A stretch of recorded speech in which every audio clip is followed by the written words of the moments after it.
Hey, folks, this clip is brought to you by Farm Bureau Health Plans. For better coverage, better rates, and better service, go to fbhp.com/ATOZ. That is Farm Bureau Health Plans. So it was the middle of that LSU game. And if I'm actually remembering correctly, because it was it sort of acted as something that made me feel better, as Tennessee wasn't having the easiest time against LSU. LSU hit a home run, and then 2 minutes after, maybe right at the same time, four-star athlete Boo Carter announces that he is committed to Tennessee. He was at, I believe, the 40-40 Club in Manhattan, New York, which is I went there last year and stayed at a hotel that was Have right you been by there? Have you been there? I have not been there, but we stayed in a hotel that was on the same street Is it like as the Midtown 40-40 area? Club. Yeah, it's Chelsea-ish, actually. Okay. If he's at that one, I think there are multiples of them. Probably. But it's like a real swanky sports bar, and is it like a nightclub? I don't know. I'm not cool enough to go to a place like that, frankly, because I think it's owned by like Drake and Jay-Z. I'm not going to a place that Drake and Jay-Z own. Let's be honest. Look at me. You're not on the list. Yeah. The short, weird guy that's never been to a cool nightclub in his life. Yeah, they're not letting me in. But anyway, so I with this pickup, it served as a nice, thank goodness there's something to feel good about tonight during that LSU game. But in reality, this is amazing for Tennessee football. Because Boo Carter, we talked last week, there was a little bit of concern. He went to Michigan last week and clearly had a good time, but then came right back and visited Tennessee again, and then ultimately chose Tennessee in his actual decision there. And it was actually funny. He tweeted a graphic before he did that. It was like, my announcement's coming, and it's choosing between Michigan, Tennessee, and somebody else. But actually, in the picture, he was doing the Vols sign, like the this, and it was like, okay, well, we know what this dude is gonna do. He pretty much gave it away right there in the pregame graphic. But what'd you think about this pickup, Zach? Because it felt like you're on a little bit of shaky ground with recruiting there, and then you get a nice pickup. Yeah, I think Tennessee needed this one. Not that they've had like any like bad recruiting luck lately, but there's just been some things trending, and not really Tennessee's fault. It's just kind of been the way the official visits have fell. Anytime a kid goes on an official visit for the first time and it's their first official visit, usually that's their leader because it's the first time they've experienced an official visit, which is the red carpet. It's different than the unofficial visits or just showing up to kind of check a school out. A lot of times that leads to, a specific team being their leader, or it's the most recent school they visited. So it can just kind of be bad luck when you see some of these crystal ball predictions or so-and-so's trending towards this program at this point. It's not always super accurate.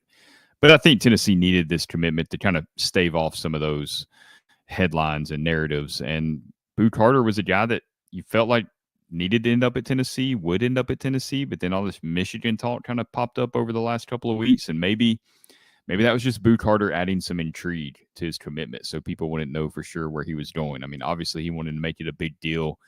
You go commit in Manhattan. I mean, you don't do that usually unless you're the number one dual threat quarterback in the country. I mean, typically that's reserved for those types of guys. Hopefully people get that joke.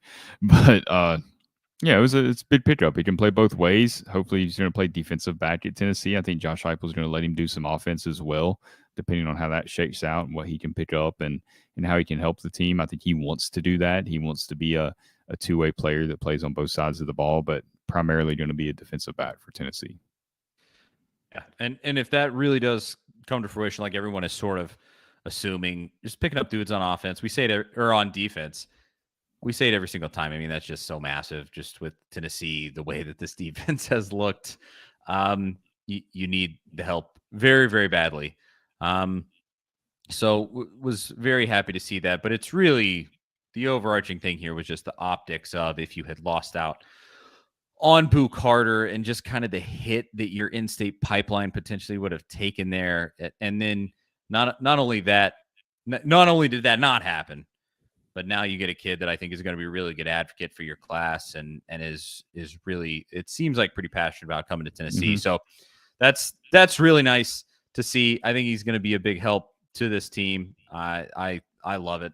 And then there was a little bit more recruiting news, but before we finish it out, I do want to shout out Evan White here. He says, "Hello again, my dearest friends." Evan, yeah, it's been a while, man. He's been a regular listener in the past, and specifically with me and Crompton's Game Day Show. What's up, man? Glad that you're popping back in. And I got to say this every time somebody says this in the comments. He said, "GPO, go Vols."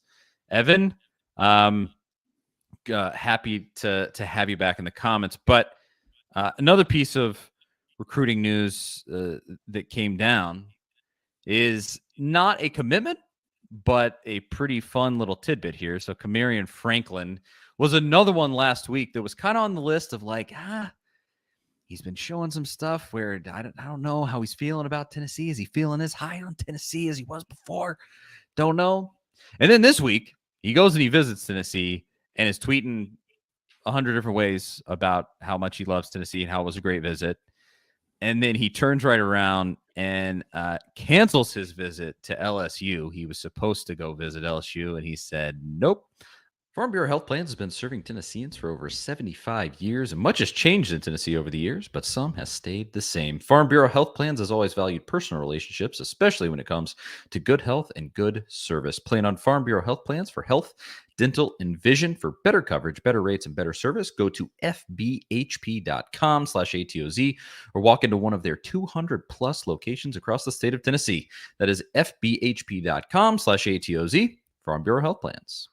I'm not coming. And, it's never a great decision to try to read the tea leaves on a recruiting situation when you don't actually like talk to the kid or anything like that. But it can be pretty telling when a kid goes on a visit and then cancels future visits. It probably means that the visit he just went on went really, really well. Do you take anything away from the tea leaves here, Zach? I'm not enough to say, okay, yeah, Tennessee's going to land this kid, but it's kind of like that conversation we were just having about things trending the right way after visits. It's good. It's good for Tennessee. Anytime you can get a kid to, I'm not saying Tennessee pushed him to cancel the visit or anything, but anytime a kid cancels a visit after they visited you, I mean, that's a great feeling. You got to know that, hey, we're in a pretty good spot for this kid, and keep at it. We have a real chance here. It's another kid that obviously you got to start landing those kids if you want to have an elite defense. And we'll see where it goes. It's far too early, I think, to say that Tennessee's going to get him, but it's a good sign. I don't know how high up the list LSU was for him, so I don't know if it's as big of a deal as it could be, but it's one less elite program you have to worry about. He is currently the major leader Tennessee is currently the major leader in the clubhouse for Kamerian Franklin, at least according to On3. 75% chance at the moment to land Franklin. That's pretty tenuous.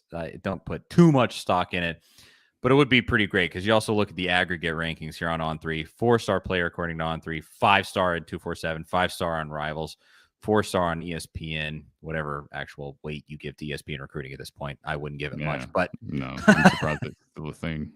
Yeah, does ESPN, do they even cover recruiting? That kind of surprises me. But it does look like Tennessee's chances there are pretty good. And this is just nice. Again, I think it shows kind of the prowess of Rodney Garner if you can land this kid, which has already, I think, been proved out, not just because I think Garner's pure coaching job with the defensive line has been excellent. But, he's known as a star recruiter, and he's just been really good at other teams and now at Tennessee too. It just comes with territory. So I would say at this moment, I would expect to end up with Kamerion Franklin in the boat, but you never, ever know with these kids. He could take some visit to some other school and get stars in his eyes, and then suddenly he's going to wherever, Ole Miss, or because he is a Mississippi based kid, but it doesn't seem like the Mississippi schools have convinced him very, very much to go. But good recruiting tidbits, a little bit more positivity on top of the win tonight